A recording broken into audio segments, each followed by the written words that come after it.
Software job ప్రయత్నిస్తున్నారా?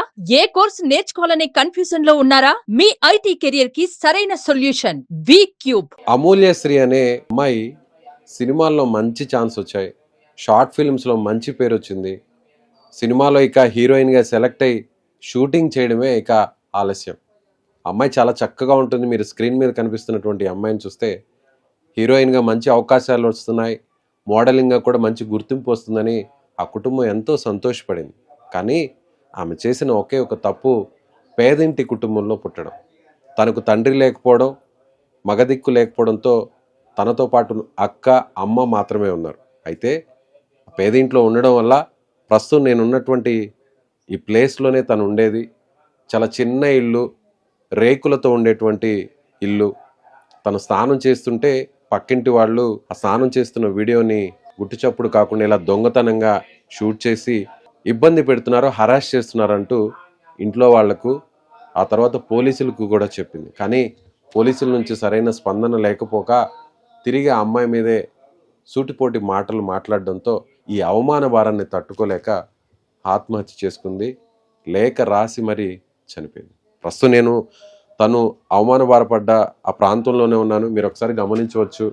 చిన్న ఇల్లు, పేదిళ్ళు ఎలా ఉంటాయో ప్రత్యేకంగా చెప్పాల్సిన అవసరం లేదు. తండ్రి లేకపోవడంతో తల్లి కష్టపడి రొట్టెలు చేసి అమ్ముకొని వాళ్ళని సాకుతూ వచ్చింది. ఇక్కడే బాత్రూమ్, ఈ బాత్రూంలోనే తను స్నానం చేస్తుండేది. ఇలా స్నానం చేస్తుంటే ఇక్కడ ఇటువైపు నుంచి పక్కింటి వాళ్ళు ఈ రేకులు పక్కన నుంచి ఇలా మొబైల్తో తను స్నానం చేస్తున్న ఆ ఫుటేజ్ని షూట్ చేయడం, ఆ విషయం తెలుసుకున్న తర్వాత తట్టుకోలేక అవమాన భారంతో చనిపోయిందని తల్లి చెప్తుంది. అసలు ఆ తల్లితో మాట్లాడదాం. అమూల్యశ్రీ చనిపోవడానికి ప్రధాన కారణం ఏంటో తెలుసుకునేటువంటి ప్రయత్నం చేద్దాం. మనతో పాటు చనిపోయిన అమూల్యశ్రీ తల్లి ఉన్నారు, ఆమెతో మాట్లాడదాం. అమ్మ, ఏం జరిగింది మొత్తం? అసలు ఉన్నది ఉన్నట్టు చెప్పండి. 2004లో నుంచి మా పాప కొంచెం బాగుందని వాళ్ళు ఎంటపడటం, గలీలో గుంజకపోవడం, రేప్ కేసు పెట్టాము 2024లో. అయితే రేప్ కేసు పెడితే మా వేరే కేసు పెట్టారు. మేము ఇచ్చిన కేసు వేరే, అయితే వాళ్ళు పెట్టింది వేరే కేసు పెట్టారు. ఆ తర్వాత వేరే కేసు పెట్టిన తర్వాత పట్టించుకోలేదు. మళ్ళీ తర్వాత పాపని మేము లేను, ఆ రోజు మేము లేని చూసి మా పెద్ద పాప కూడా లేదు ఇంట్లో. చూసి వాళ్ళకు కనిపిస్తుంది, మాకు కనిపించదు అది రేకు. దాంట్లో నుంచి ఆమెకు వీడియో తీశారు పాపని స్నానం చేస్తుంటే. చూపిస్తాను సార్. ఎస్, ఇప్పుడు ఆ తల్లి ఎక్కడైతే వాళ్ళ పాపని స్నానం చేస్తుండగా నగ్నంగా ఉన్నటువంటి ఆ వీడియోని తీశారో ఆ స్పాట్కి వెళదాము. అక్కడ ఏం జరిగిందో ఒకసారి చూపించే ప్రయత్నం అయితే మీకు చేస్తాను. ఇదేమ్మా? Yes, Amulyashri house. ఓకే.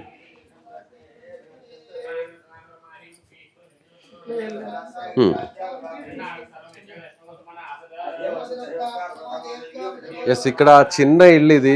మొత్తం అంతా కూడా రేకులతో ఉన్నటువంటి ఒక పేద కుటుంబం. సో అమ్మాయి ఆడపిల్ల జనరల్గా తన ఒంటి మీద ఉన్న దుస్తుల్ని జాగ్రత్తగా కప్పుకుంటూ ఎక్కడ ఇబ్బంది పడకుండా ఉండడానికి చాలామంది ఆడపిల్లలు ఎన్నో అవస్థలు పడుతుంటారు. అలాంటి చిన్న కుటుంబంలో ఇలా ఒక బాత్రూమ్ ఉంటుంది, బాత్రూమ్ కూడా ఇరుగ్గా ఉంది. సో పేదింటి కుటుంబంలో ఉన్నటువంటి ఆ రూముల గురించి ప్రత్యేకంగా చెప్పాల్సిన అవసరం లేదు. చూడండి, ఇక్కడంతా కూడా రేకులతో వీళ్ళు నిర్మించుకున్నారు. సో తండ్రి లేడు, ఆ పాపకు తల్లి ఒకటే ఉంది. పేద కుటుంబం. చెప్పండి అమ్మ. ఇక్కడ నుంచి వాళ్ళు వీడియో తీశారండి, ఈ గల్లీలో నుంచి వీడియో తీశారు వాళ్ళు. ఇది మా బాత్రూమ్. ఇక్కడే స్నానం చేస్తారు, మేము ఇక్కడే స్నానాలు చేస్తాము. ఇక్కడ నుంచి వీడియో తీశారు పాపని. వీడియో తీస్తే ఆనంగెళ్ళి మా మరది కొడుకు, చిన్న కొడుకు ఉండే. ఒక్క నిమిషం చూపించండి మీరు ఒకసారి. చూస్తే ఈనంగా వీడియో తీశారు. ఇక్కడ నుంచి వచ్చి కుర్చీ మీద నుంచి వీడియో తీశారంట పాపని. కుర్చీ సౌండ్ వస్తేనే పాప చూసింది. వెనక తిరిగి చూసేసరికి మా మరది కొడుకుంటాడు చిన్నోడు, వాళ్ళు బాగా క్లోజ్ గా ఉంటారు. ఇక్కడ స్నానం చేస్తుంటే వాళ్ళు కుర్చీ సౌండ్ వస్తుంటే వెనక తిరిగి చూసేసరికి, ఇట్లా చూసేసరికి వాళ్ళు బాగా కుర్చీ పట్టుకున్నాడు, బావ మరిదేమో వీడియో తీస్తుండు అని మా మరిది కొడుకుకి పోయి మా పాప చెప్పింది, ఇట్లా నాకు చిలిపి ఇట్లా వీడియో తీసిండ్రా అని చెప్పి ఏడ్చుకుంటే మా మరిది కొడుకు చెప్తే ఇంకొక పిల్లగాడు వాళ్ళిద్దరు ఏడంగా తీసింది చూపెట్టు చెల్లె అని చెప్తే ఆడంగా పోయి వీడంగా తీసిండంటే పోలీసు వాళ్ళు ఆమె మీదనే కేసు పెట్టారు. నువ్వు వాళ్ళ ఇంటి మీదకి ఎందుకు పోయినావు అని చెప్పేసి వాళ్ళ మీద కేసు పెట్టారు. ఎందుకు సార్ మేము ఏం చేసినాం, మేము చూపెడుతున్నాం కదా సార్, మా పాప చూపెట్టింది, నేను కూడా లేను సార్ అంటే, మీరు ఎక్కువ మాట్లాడితే మీ మీద పీడియాక్ట్ కేసులు పెడతామని కూడా బెదిరించారు మాకు ఎస్ఐ. సిఐ గారిని అడిగితే సిఐ గారు అన్నారు, స్నానం చేసే దగ్గర కెమెరాలు పెట్టుకోవాలమ్మా అని చెప్పారు. స్నానం చేసే దగ్గర కెమెరాలు ఎందుకు పెట్టుకోవాలన్నారు, మీరు ఎవరు చూస్తున్నారో కెమెరాలు ఉండాలన్నారు. ఆ విషయం పోయి నేను అర్సనల్ డీసీపీ గారికి పోయి చెప్పాను, ఏడ్చుకుంటా సార్ నా పిల్లకి ఇట్లా అన్నారు సార్ సిఐ గారు అంటే.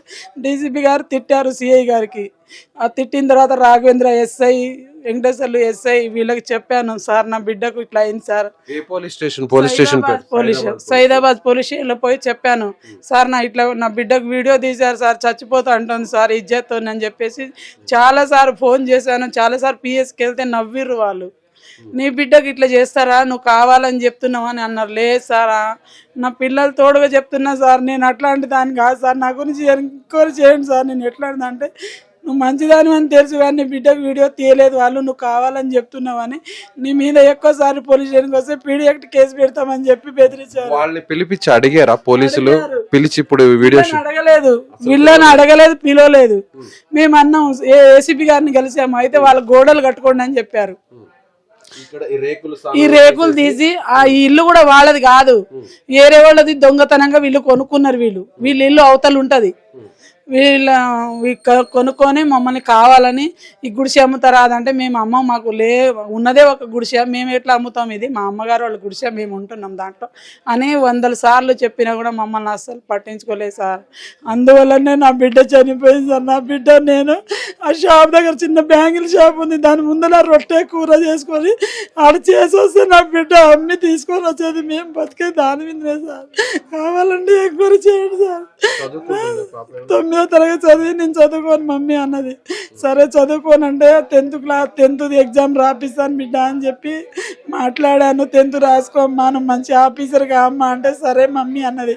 వీళ్ళు టార్చర్ పెడుతున్నారు మమ్మీ, ఏంది మమ్మీ ఇంతకన్నా పోర్టుల చుట్టూ తిరగటం, మగోళ్ళందరూ నన్ను గలీజ్గా చూడటం ఎట్లనో ఉంది మమ్మీ అని బాధపడ్డది. చెప్పి ఏం కాదమ్మా నువ్వు ఒక్కదాన్నే కాదు బిడ్డ అంటే, లేదు మమ్మీ నేను తట్టుకోలేకపోతున్నా అని చెప్తే మనం ఉన్న సిఏ గారికి కూడా ఫోన్ చేసి చెప్పాను, సార్ నా బిడ్డ ఇట్లా అంటుంది సార్, గోడ నేనే కట్టిస్తా అని చెప్పారు సిఏ గారు. సరే కట్టియండి సార్ అంటే, అప్పుడే కూడా చెప్పినా కూడా వాళ్ళు గోడలు కట్టియలే. వాళ్ళు పిలిచారు, మాట్లాడారు, గోడలు కట్టిస్తున్నారు, గోడలు కట్టియలే, ఏం కట్టియలే. ఈ హరాస్మెంట్ అది రెగ్యులర్ గా జరిగేదా లేదంటే ఆ ఒక్క రోజే మాత్రమే జరిగేది? లేదు, ఎప్పుడు పడితే అప్పుడు మా పాపని బిల్డింగ్ లో ఎక్కడ కనిపిస్తే అక్కడ రొట్టెలు చేసి అమ్మ బిడ్డ అని చెప్పి, నేను చదవట్లేదు ఇంటికి వచ్చేది కదా, నేను లేనప్పుడు మా బిడ్డకు వచ్చి ఇబ్బంది పెట్టేది. ఎక్కడ ఒంటరిగా ఉన్నప్పుడు ఇది ఇంటి ఎదురుగా వాళ్ళ అత్త ఇల్లు ఉంది, వాళ్ళు ఏం చేస్తారంటే కెమెరాలు ఉన్నాయి వాళ్ళకి, మా పిల్ల ఎప్పుడు బయట వెళ్తుంది ఏందనేది వాళ్ళు ఇన్ఫర్మేషన్ చేయగానే వాళ్ళు వచ్చేది. వాళ్ళు వచ్చి వీళ్ళు పవన్ అనేటోడు, రమేష్, ఆ పూజ, ఈ 4 రేకులో కానక మా బిడ్డ స్నానం చేస్తే కూడా వాళ్ళు గలీజ్ బూతులు, ఆడికొస్తావా ఈడికొస్తావా అని ఎట్లెట్లో మాట్లాడేది. వాళ్ళు జాబులు చేస్తారో మరి ఏం చేస్తారో నాకు కూడా తెలియదు. మాకు ఎట్లాంటి గొడవ లేదు సార్. ఈ ఇల్లు తీసుకున్న దగ్గర నుంచి మా బిడ్డని వీడియోలు తీసి ఒకసారి గుంజకపోయారు. గతంలో కూడా ఒకసారి గల్లీలో గుంజకపోతే ఒక అమ్మాయి వచ్చి అట్లా గుంజకపోతే పోలీసు వాళ్ళకి చెప్తానంటే అప్పుడు వదిలిపెట్టారు మా పాపకి. మా పాపని తీసుకెళ్లారు, ఎత్తకపోయారు సార్ వాళ్ళు గల్లీలో. ఆ కేసు కూడా పెట్టాను, ఈ కేసు కూడా పెట్టాను. మళ్ళీ నన్ను చంపుదామని పైనుంచి కత్తులు ఇసిరేసారు. ఆ రోజు 3 కేసులు పెట్టాను సార్ వాళ్ళ మీద. నాకు ఎట్లాంటి కుతంత్రాలు ఏం లేదు. నా చుట్టుపక్కల వాళ్ళని అందరిని అడగండి సార్, నేను ఎవరు చోరీ కూడా పోను. నేను ఏమైనా ఉంటే నాకు సాయం చేస్తా కానీ నాకు నేను అట్లా. నా హస్బెండ్ 2016లో చనిపోయారు. మా ఆయన సిపిఐ పార్టీ నాయకుడు, ఒక మంచి. మా ఆయన చనిపోయిన దగ్గర నుంచి నా పిల్లల్ని నేనే పెంచుకుంటున్నాను. 2 ఆడపిల్లలు. అక్కడ షాప్ ఉంది రోడ్డు మీద చిన్నది, ఆ కొంచెం బ్యాంగిల్ ఉన్నాయి, బ్యాంగిల్ అమ్ముకుంటాం, రొట్టె కూర చేసుకొని ఆడ అమ్మితే నా బిడ్డని అమ్మి నన్ను తీసుకొస్తుంది, పైసలు ఇస్తుంది సార్. ఇప్పుడు లేదు, నేను ఎలా బతకాలో కూడా అర్థం కాకుండా ఉన్నాను సార్. ఇవాళ 14 రోజులు లేవలేక తినలేకపోతున్నాను. చేసుకునే ముందు లెటర్ రాసింది కదా, ఏమని రాసింది ఆ లెటర్? ఏమని రాసిందంటే, మమ్మీ కుమార్ ఫ్యామిలీని అస్సలు వదిలిపెట్టదు మమ్మీ అని రాసింది. కుమార్ ఫ్యామిలీని అస్సలు వదిలిపెట్టకు మమ్మీ అని రాసింది. ఆ లెటర్ పోయి పోలీసు వాళ్ళకి ఇస్తే ఇప్పుడు దాకా కూడా నాకు న్యాయం కావట్లే. ఒకటి చాటింగ్ చేసే వాడు చాటింగ్ చేసినోడు లొంగిపోయిండు, వాళ్ళని పట్టుకొచ్చారు, అరెస్ట్ చేశారు. వీళ్ళని అరెస్ట్ చేయండి సార్, వీళ్ళకి మీద అంత ఉంది సార్, వీళ్ళ మీద కేసు. చాటింగ్ అంటే ఇంకొక అబ్బాయి అరెస్ట్ చేసేవాడా? ఇంకొక అబ్బాయి కూడా అరెస్ట్ చేసిండు. వాళ్ళ ఫ్యామిలీ వచ్చి వాళ్ళ అమ్మ నాన్న ఇద్దరు వచ్చి షాప్ దగ్గరకు వచ్చి మేము పిలిచిన దగ్గర రావాలా, మా కొడుకు నువ్వు పెళ్లి చేసుకోవాలా అని చెప్పి ఆ ఫ్యామిలీ కూడా బాగా అమ్మాయికి బాగా టార్చర్ చేశారు. అమ్మాయి అందంగా ఉంది కాబట్టి ఆ అందం మీద ఎవరు ఓరలేక సినిమా ఫీల్డ్లో పంపించాను. నా బిడ్డకి సినిమా హీరోయిన్ గా కూడా సెలెక్ట్ అయింది. హీరోయిన్ గా కూడా సెలెక్ట్ అయింది. రామ్ చరణ్ కి కూడా లెటర్ రాసి కూడా పంపించినాం, మెయిల్ చేసినాం ఆయనకి, ఇట్లా మన బిడ్డతో ఇట్లా సినిమా ఇట్లా ఏమైనా ఉండే సాయం చేయండి సార్ అని కూడా పంపించినాం మేము. ఆయన ద్రోణ అని ఒక ఆయన సినిమాలు చేపించే అతను మా పిల్ల షూటింగ్ అన్ని షూట్ చేశారు. మా పిల్లకు షార్ట్ ఫిలిం కూడా అన్ని జరిగినాయి సార్, అన్ని ఉన్నాయి మా పిల్లకి. అన్ని షార్ట్ ఫిలిం లో మోడలింగ్ కూడా చేసింది, మోడలింగ్ లో కూడా సెలెక్ట్ అయ్యి మోడలింగ్ లో కూడా 2-3 సార్లు పోయింది. ఇంతలోనే ఇట్లా జరిగిపోయింది సార్. ఎట్లా బతకాలి నా పిల్ల లేకుండా, నా పిల్లని చూడాలి, మాట్లాడాలి, గుండెలు పగిలిపోతున్నాయి సార్.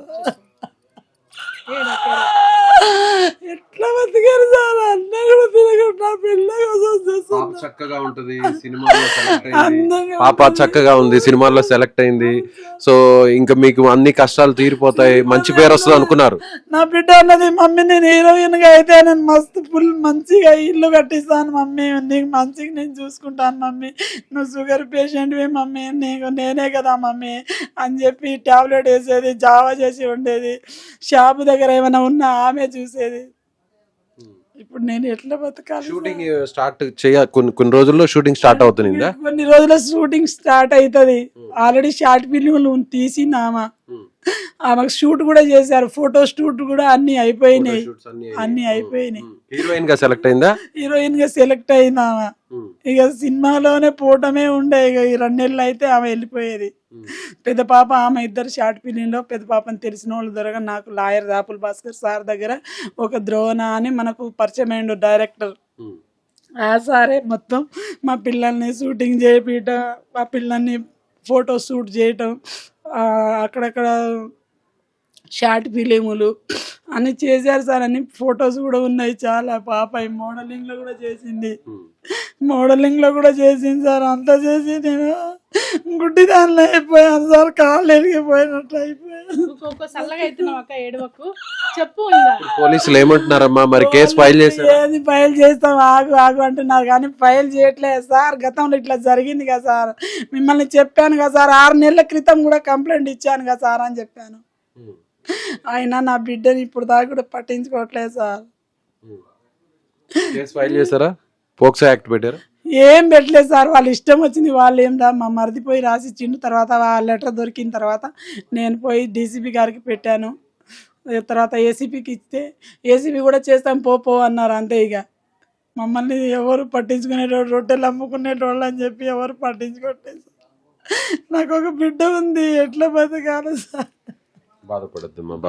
నిజంగా ఆ తల్లి బాధ చూస్తుంటే, చేతికొచ్చినటువంటి పిల్ల సినిమాల్లో సెలెక్ట్ అయింది, ఆ పాప మంచి భవిష్యత్తు ఉంటుంది, హీరోయిన్ గా సెలెక్ట్ అయింది, మా కష్టాలన్నీ తీరిపోతాయి, మేము ఇప్పటి వరకు ఈ పేదింట్లో పడ్డటువంటి ఆ బాధలు, భర్త లేకపోయినా కూడా ఆ బిడ్డలే నాకు ఆధారంగా మారుతారు, ఒక మంచి భవిష్యత్తు ఉంటుందని ఎన్నో కలలు కదిలింది తల్లి.